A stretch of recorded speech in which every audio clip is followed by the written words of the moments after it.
Assalamualaikum warahmatullahi wabarakatuh. Pada video pembelajaran kali ini, saya akan membahas tentang konsep dasar pertidaksamaan. Yang pertama, pengertian pertidaksamaan.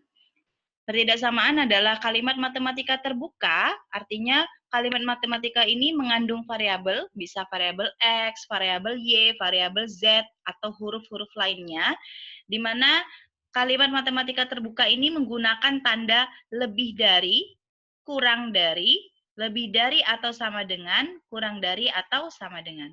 Jadi, jika kalimat ini berbentuk kalimat matematika terbuka, artinya kita bisa mengganti nilai variabelnya dengan suatu nilai yang dapat memenuhi sistem pertidaksamaan tersebut. Selanjutnya, sifat-sifat pertidaksamaan. Untuk A, B, C, D elemen R atau bilangan real, berlaku sifat-sifat pertidaksamaan berikut. Yang pertama, jika A kurang dari B, maka B lebih dari A. Ya, jadi di sini kan B-nya lebih besar gitu ya. Jadi ketika A kurang dari B, ya otomatis B-nya lebih dari A. Kemudian yang kedua, jika A kurang dari B dan B kurang dari C, maka A kurang dari C. Ini disebut sifat transitif. A kurang dari B, B kurang dari C, maka otomatis A kurang dari C. Selanjutnya sifat yang ketiga, jika A kurang dari B dan C elemen R atau bilangan real, maka A tambah C kurang dari B tambah C. Jadi ketika kita menambahkan kedua ruas dengan bilangan yang sama, dalam hal ini kita tambahkan dengan suatu bilangan C di sebelah kiri, kemudian kita tambahkan pula bilangan C di sebelah kanan, maka tanda pertidaksamaannya tidak berubah.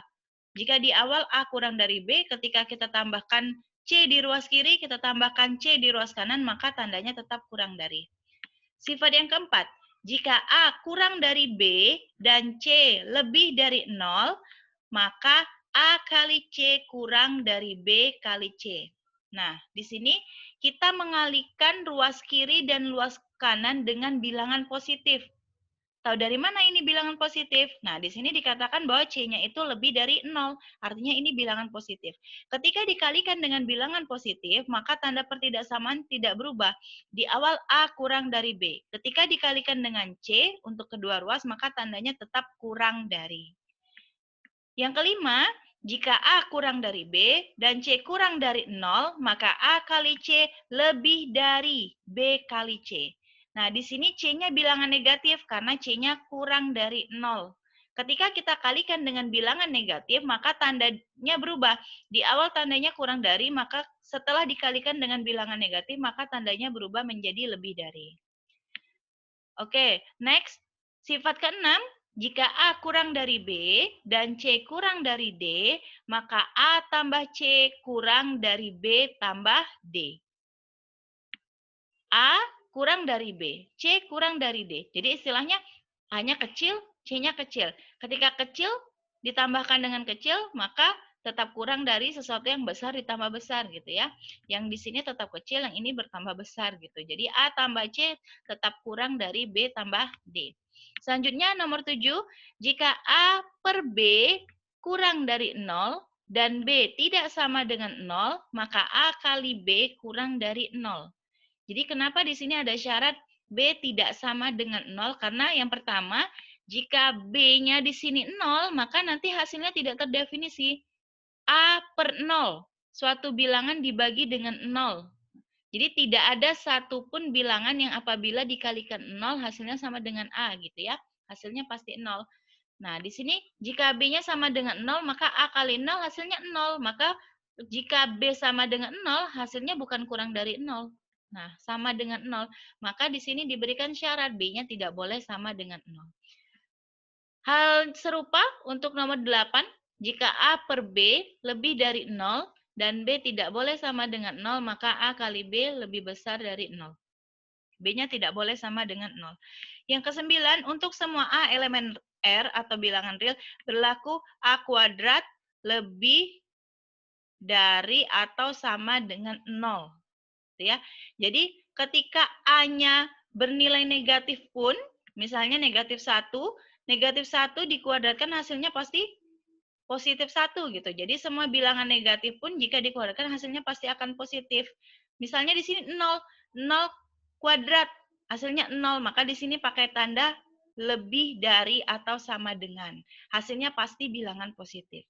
Nah, di sini ada catatan ya.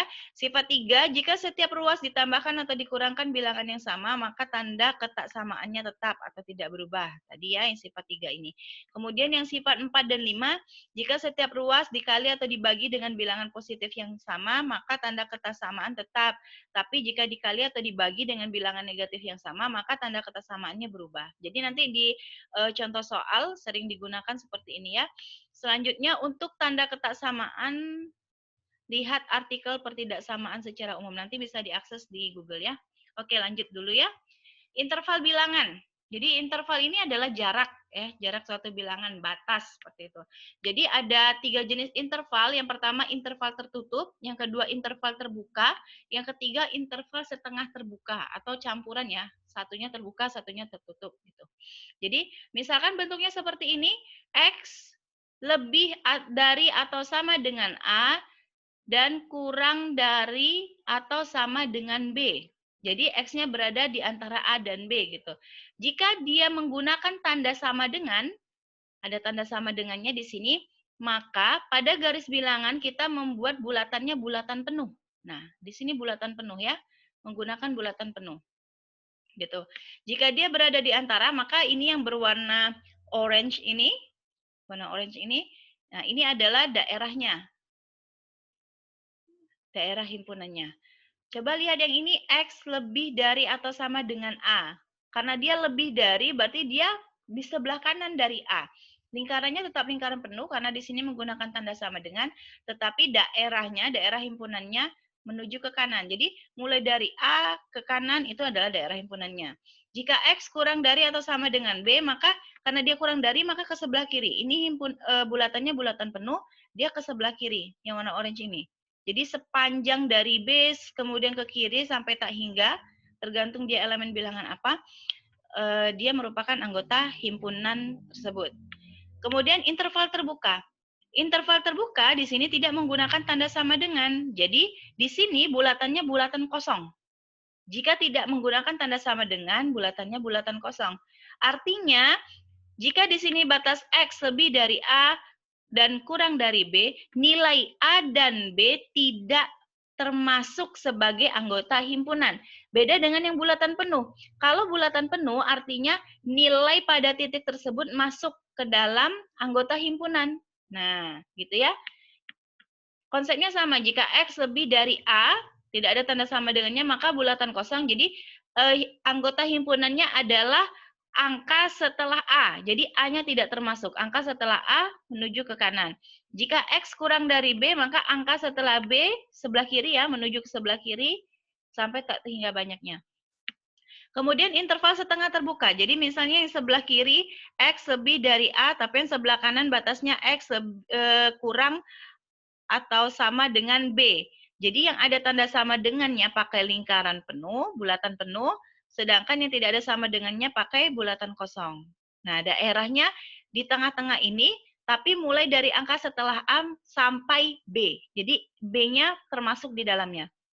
Nah, kalau ini yang A-nya ada tanda sama dengannya, maka di sini berarti mulai dari A sampai angka sebelum B, tepat sebelum B. B-nya tidak termasuk.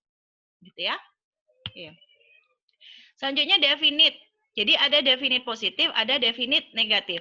Jadi bentuk AX kuadrat tambah BX tambah C sama dengan 0 dikatakan definite positif jika A-nya lebih dari 0 dan D-nya kurang dari 0. D ini apa? D ini adalah nilai diskriminan. Rumusnya D sama dengan B kuadrat dikurang 4AC. Jadi nilai A, B, C di sini yang dari sistem pertidaksamaan di sini. Jadi nilai A, nilai B, nilai C. Ya. Jika pertidaksamaan AX kuadrat tambah BX tambah C lebih dari 0 dalam kondisi definite positif, maka penyelesaiannya adalah semua nilai X. X elemen real gitu ya. Jadi syaratnya di sini tadi dia dikatakan definite positif jika A-nya lebih dari 0 dan D-nya kurang dari 0. Bagaimana dengan definit negatif? Dia dikatakan definit negatif jika A-nya kurang dari 0 dan D-nya kurang dari 0. Jadi, lihat nilai A-nya. Kalau A-nya lebih dari 0, D-nya kurang dari 0, berarti dia definit positif. Tapi kalau A-nya kurang dari 0 dan D-nya kurang dari 0, maka dia disebut definit negatif.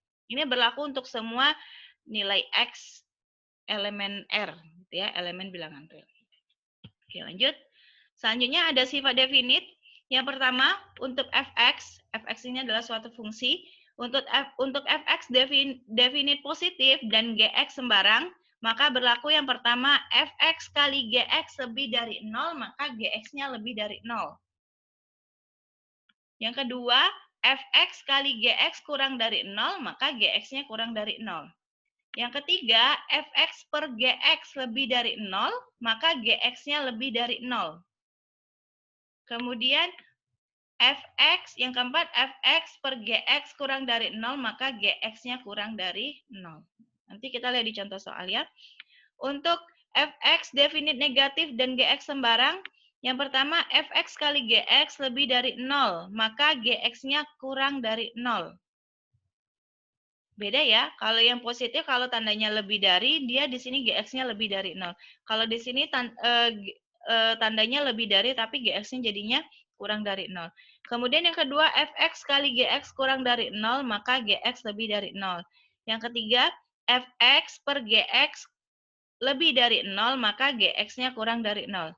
Yang keempat, fx per gx kurang dari 0, maka gx-nya lebih dari 0. Dia kebalikan dengan yang di atas ya, positif sama negatif terbalik, kebalikannya.